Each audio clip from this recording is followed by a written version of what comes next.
জুমার নামাজ আমার পরিবারের ট্রেডিশনই ছিল। উপরের দয়া, আমার এই ভাই আমাকে কোরআন বোঝানো শুরু করলো, আমিও কেমন করে যেন বুঝতে শুরু করলাম, আর ছাত্র শিবিরে যোগ দিয়ে দিলাম।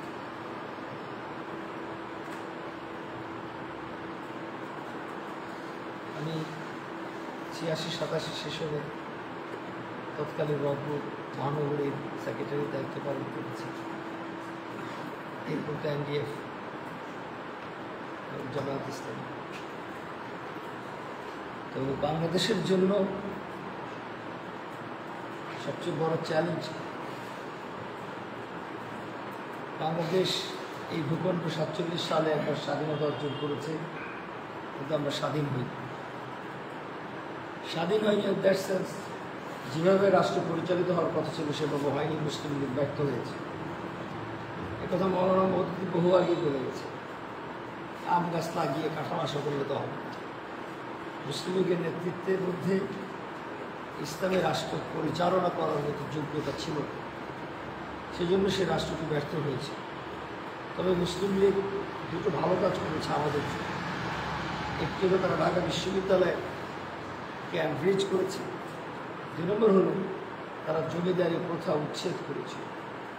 তখন যদি জমিদারি প্রথাটা উচ্ছেদ না হতো, তাহলে বাবুরা এখনও বসে থাকতো, আর আমাদের ওদের ধুতি সুন্দর করে ধুয়ে নিয়ে দিতে হতো। তোমরা ওই নির্মম ইতিহাসটা জানো, এদেশের মুসলমানেরা কী পরিমাণে নিগৃহীত এবং অত্যাচারিত হয়েছে বাবু সংস্কৃতির কাছে। চাইলে লেখাপড়া করে এগুলো নিয়ে বুঝতে পারি। আমরা 71 সালে স্বাধীন হয়েছি, কোনো সন্দেহ নেই। আমরা একটা ভূখণ্ড পেয়েছি, পতাকা পেয়েছি, নিজস্ব পাসপোর্ট পেয়েছি, আমাদের সচিবালয় হয়েছে, আমরা নিজেরা নিজেদের দেশের মন্ত্রী হয়েছি, সংসদ সদস্য হয়েছি। ডেফিনেটলি একটা জাতি রাষ্ট্র হিসেবে আমরা পৃথিবীর বুকে মাথা তুলে দাঁড়িয়েছি।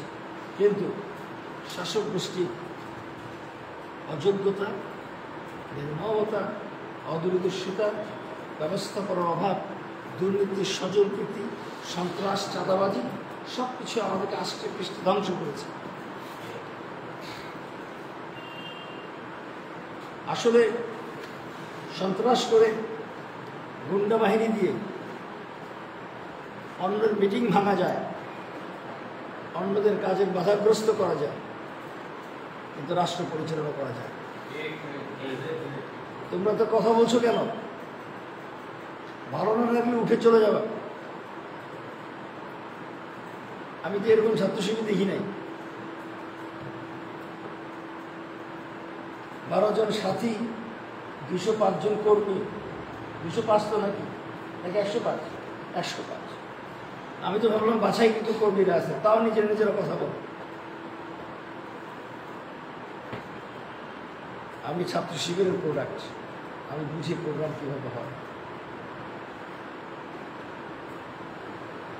71 সালের স্বাধীনতার সুফল জনগণ পায়নি। জিয়াউর রহমান সাহেব এসে ঝুড়িবিহীন তলাবিহীন রাষ্ট্রকে, তলাবিহীন ঝুড়িকে তলা লাগাবার চেষ্টা করেছিলেন। আমাদের বন্ধু রাষ্ট্র সেটা সহ্য হয়নি, তারা জিয়াউর রহমানকে হত্যা করেছে। একজন সৎ দেশপ্রেমিক রাষ্ট্রনায়ক ছিল। আমি তার সকল আদর্শের সাথে একমত না হলেও যেটা বাস্তব, যা দেশের জন্য দরকার সেটার কথা বলছি। এদেশের জন্য দরকার দুর্নীতিমুক্ত প্রশাসন, এদেশের জন্য দরকার বিচারহীনতার সংস্কৃতি বন্ধ করা, এদেশের জন্য দরকার স্বজনপ্রীতি, বৈষম্য দূর করা। সে কাজগুলো আমাদের যে রাজনৈতিক সংগঠনগুলো আছে তাদের কারো পক্ষে এগুলো করা সম্ভব, কারণ তাদের নিজেদের মধ্যেই এর চর্চা নেই। তার এটা করবে কি? নিজেদের সংগঠনের অভ্যন্তরীণ পরিবেশের মধ্যেই গণতন্ত্র এবং সুশাসনের কোনো কীর্তি নেই। বাংলাদেশের জনগণের জন্য কোনো বিশেষ আইনের চাইতেও বেশি জরুরি হল দুর্নীতিমুক্ত একটি সমাজ থেকে।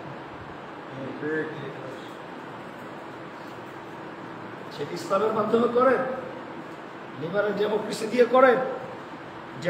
দিয়ে করেন, সোশ্যালিজম দিয়ে করেন, যেভাবেই করেন, আপনাকে দুর্নীতিকে থামাতে হবে। 2 নম্বর, মানুষের ন্যায্য অধিকার তাকে আদায় করে দিতে হবে।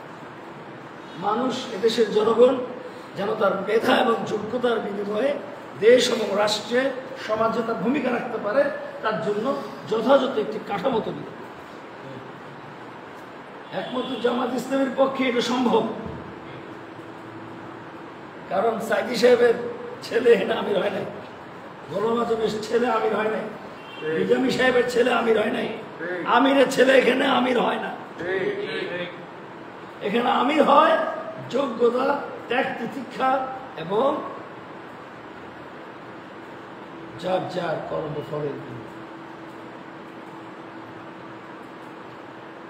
এই কালচার নতুন নয়, 84 বছর যাবৎ চলছে। আল্লাহর ইচ্ছা এদেশের জন্য, সারা পৃথিবীর জন্য জামাত এবং ইখওয়ান একটি মুসলমানের জন্য নিয়ামত।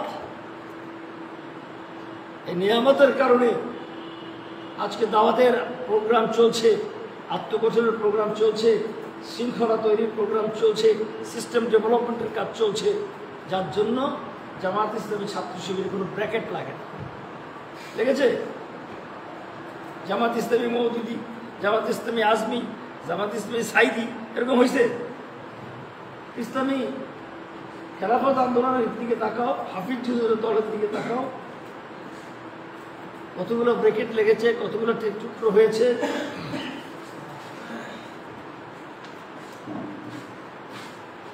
সেই দিক থেকে উপরওয়ালা জামাত ইসলামীকে হেফাজত করেছে, ছাত্র শিবিরকে হেফাজত করেছে। আমরা এই পটেনশিয়াল, এটা বুঝতে হবে, এই আত্মবিশ্বাস তৈরি করতে হবে। জামাত ইসলামী ছাত্র শিবির এদেশের মূল সমস্যা দুর্নীতি, স্বজনপ্রীতি, বিচারহীনতা। এটা একমাত্র Jamaat Islami has got this potentiality to change this country according to constitutional reformation.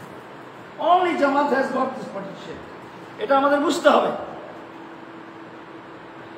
এটা আমরা না বুঝলো, ইন্ডিয়া ঠিকই বুঝলো। সেজন্য যত কিছু বন্দুক তাক করা আছে জামাতে। তোমরা কি সম্পদ তোমাদের সাথে আছে, এটা যদি না বোঝো, তোমাদের মর্যাদা যদি না বোঝো, তুমি রাষ্ট্রে এবং সমাজে ভূমিকা রাখতে পারবে না। দাওয়াতি কাজ করার জন্য যে বিশাল হৃদয় দরকার, যে সাহসিকতা দরকার, যে আত্মসম্মানবোধ থাকা দরকার, সেটা তোমার তৈরি হবে। ছাত্র শিবির should be a university. It's supposed to be an university. And really it is an university.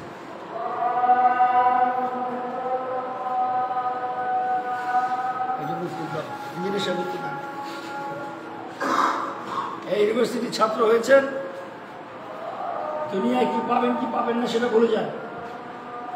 আপনি যদি সিস্টেম মেনে ঠিকমতো কাজ করেন, এই জাতিরও কল্যাণ হবে, আপনারও কল্যাণ।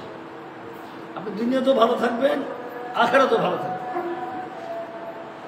এবং জাতির জন্য সবচেয়ে বেশি যে জরুরি বিষয়গুলো দরকার, সেটা একমাত্র জামাত শিবিরের পক্ষেই সেটা সামাল দেওয়া, শূন্যস্থান পূরণ করা সম্ভব।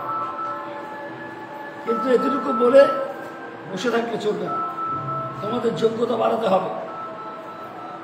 সমস্যা হলো কোরআনের যোগ্যতা নেই, সমসাময়িক ইতিহাস সম্পর্কে ধারণা নেই, আসহাবে কেরামের ইতিহাস জানে না, এদেশের পৃথিবীর জিওগ্রাফি বুঝে না, রাজনীতির গতি প্রকৃতি বুঝে না, আজকে কেন ইরান পর্যদস্ত হচ্ছে সেটা বুঝে না।